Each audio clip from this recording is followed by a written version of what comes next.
राजपुर के राज्य में एक भयंकर सूखा पड़ा हुआ था। नदियां सूख चुकी थीं, फसलें बर्बाद हो रही थीं और लोग प्यासे थे। राजा अमरजीत ने इस समस्या को हल करने के लिए एक योग्य व्यक्ति की तलाश शुरू की। उनके सबसे विश्वास पात्र और बुद्धिमान मंत्री दीपक ने एक युवा और साहसी सैनिक अजय का नाम सुझाया। राजा अमरजीत ने अजय को अपने दरबार में बुलाया। अजय, तुम हमारी सेना के सबसे बहादुर और कुशल सैनिक हो। हम तुम्हें एक बहुत ही महत्वपूर्ण काम सौंप रहे हैं। हमारे राज्य में सूखा है और इसका कारण एक रहस्यमयी पहाड़ी है, जिसके बारे में कहा जाता है कि वहाँ एक शक्तिशाली जादूगरनी माया रहती है। उसने ही अपने जादू से हमारी सभी नदियों का पानी रोक दिया है। लोग कहते हैं कि वो किसी को जीवित नहीं छोड़ती है। अजय ने तुरंत जवाब दिया, महाराज, मैं आपकी आज्ञा का पालन करने के लिए तैयार हूँ, लेकिन क्या आपके सैनिक उस पहाड़ी तक नहीं पहुँच पाए? क्या वे सब असफल रहे? जो सैनिक लौटे हैं वे बुरी तरह से डरे हुए हैं। हमें तुम्हारी बहादुरी पर भरोसा है। तुम्हें इस रहस्य का अंत करना होगा। ठीक है महाराज, जैसी आपकी आज्ञा। मैं अपनी जान की बाजी लगाकर इस कार्य को पूरा करूंगा। अगले दिन अजय अपनी पत्नी प्रीति के पास गया। प्रीति अजय को इतनी देर से घर आया देखकर चिंतित हो गई। क्या हुआ अजय, तुम इतनी देर से कहाँ थे? क्या राजा ने कोई आदेश दिया? प्रीति, राजा ने मुझे एक विशेष कार्य सौंपा है। हमें उस रहस्यमयी पहाड़ी पर जाना होगा जहाँ एक जादूगरनी रहती है। उसने ही हमारे राज्य में सूखा लाया है। प्रीति ने उदासी से अजय की तरफ देखा। आप जानते हैं ना कि मैं गर्भवती हूँ। मुझे आपकी जरूरत है और आपको इस तरह खतरनाक जगहों पर नहीं जाना चाहिए। देखो प्रीति, ये मेरा कर्तव्य है। राजा और राज्य का मुझ पर भरोसा है। अगर मैं नहीं जाऊंगा तो और कौन जाएगा? प्रीति की आंखों में आंसू आ गए। अगर आपको कुछ हो गया तो हमारा बच्चा अपने पिता को खो देगा। अजय ने अपनी पत्नी का हाथ पकड़ा। प्रीति, मैं तुमसे वादा करता हूँ कि मैं वापस जरूर आऊंगा और देखना, हमारी संतान को मुझ पर गर्व होगा। अगले दिन सुबह अजय अपनी यात्रा पर निकल पड़ा। उसका साहस उसे पहाड़ी के गहरे रहस्यों के करीब ले जा रहा था। पहाड़ी पर चढ़ते हुए उसे एक बूढ़ा साधु मिला। तुम कौन हो और यहाँ क्या कर रहे हो? साधु ने पूछा। मैं राजा अमरजीत का सैनिक हूँ और इस पहाड़ी के रहस्य का पता लगाने आया हूँ। आप कौन है? ये जगह तुम्हारे लिए नहीं है बेटा। यहाँ आने वाले वापस नहीं लौटते। मैं तुम्हें चेतावनी दे रहा हूँ। अगर तुम आगे बढ़े तो तुम्हारा सामना अदृश्य शक्तियों से होगा। ऐसा है कि मैं किसी से नहीं डरता। मेरा काम है सच्चाई का पता लगाना और वो मैं करके रहूंगा।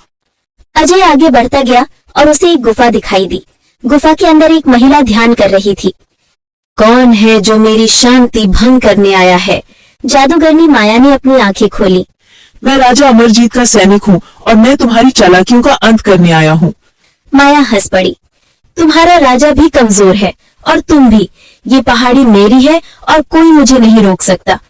तुम मुझे नहीं जानते। मैं वो सैनिक हूँ जिसका निशाना कभी खाली नहीं गया। ये सुनकर माया ने अपनी आंखों से एक तेज रोशनी अजय के ऊपर फेंकी, लेकिन अजय ने तुरंत अपनी तलवार से उस वार को काट दिया। माया हैरान रह गई। तुम मुझे मात नहीं दे सकते मूर्ख। तुम सिर्फ एक मोहरे हो। असली खेल किसी और का है। माया वहाँ से गायब हो गई, लेकिन जाते जाते उसने एक काली परछाई को अजय के पास छोड़ दिया। वो परछाई अजय पर हमला करने लगी। तभी साधु वहाँ प्रकट हुआ और उसने एक मंत्र से उस परछाई को खत्म कर दिया। तुमने जादूगरनी को मात दे दी, लेकिन वो वापस आएगी। तुम्हें इस गुफा के पीछे का रहस्य जानना होगा। साधु ने अजय से कहा। बाबा, आप इन सब के बारे में इतना सब कुछ कैसे जानते हैं? अजय ने पूछा। साधु ने एक रहस्यमय मुस्कान के साथ कहा, मैं इस पहाड़ी का देवता हूँ, जिसे लोग पर्वत रक्षक कहते हैं। माया मेरी बहन है। हम दोनों में से एक को इस जगह की शक्ति को नियंत्रित करने के लिए चुना गया था। मैं चुना गया, लेकिन माया लालची थी। उसने इस शक्ति को चुराने के लिए अपने जादू का इस्तेमाल किया और इस पहाड़ी को अपना बना लिया।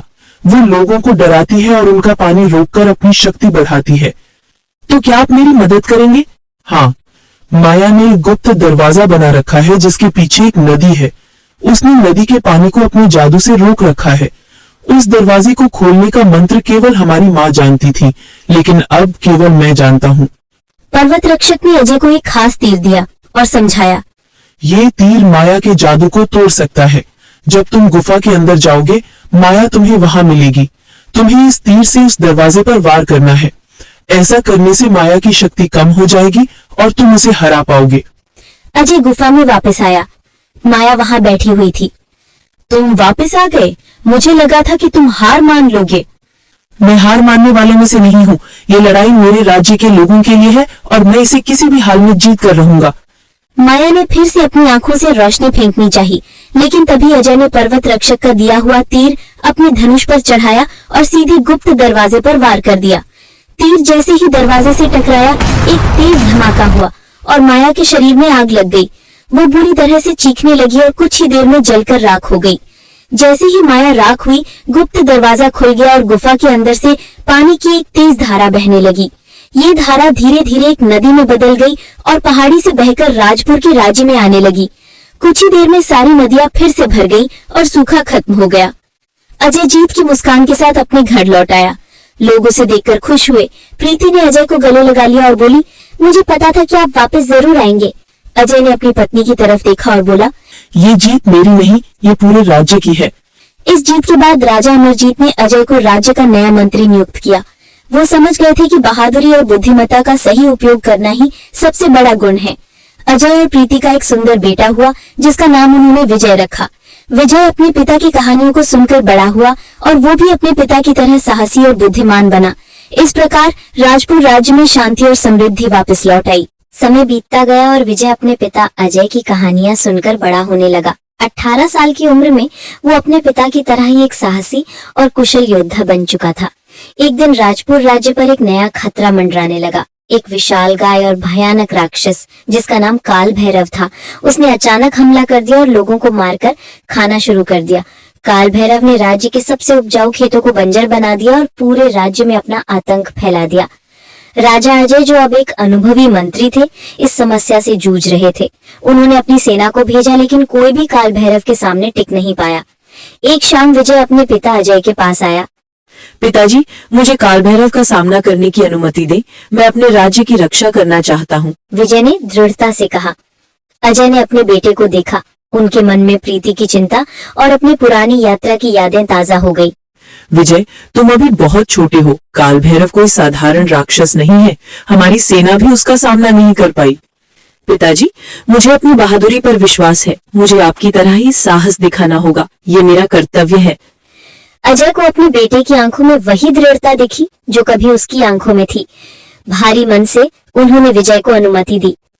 ठीक है, लेकिन बहुत सावधानी से जाना और हमेशा याद रखना, बल से ज्यादा बुद्धि का इस्तेमाल करना। अगले दिन विजय काल भैरव की गुफा की तरफ निकल पड़ा, जो उसी रहस्यमय पहाड़ी के पास थी जहां उसके पिता ने माया को हराया था। रास्ते में उसे वही बूढ़ा पर्वत रक्षक मिला जो कभी उसके पिता अजय से मिला था। कौन हो तुम और इस खतरनाक रास्ते पर क्यों आए हो? पर्वत रक्षक ने पूछा। मैं मंत्री अजय का बेटा विजय हूँ। मैं काल भैरव का सामना करने जा रहा हूँ। विजय ने विनम्रता से जवाब दिया। पर्वत रक्षक मुस्कुराए। तुम्हारी चाल ढाल तुम्हारे पिता जैसी लगती है, लेकिन काल भैरव को हराना इतना आसान नहीं है।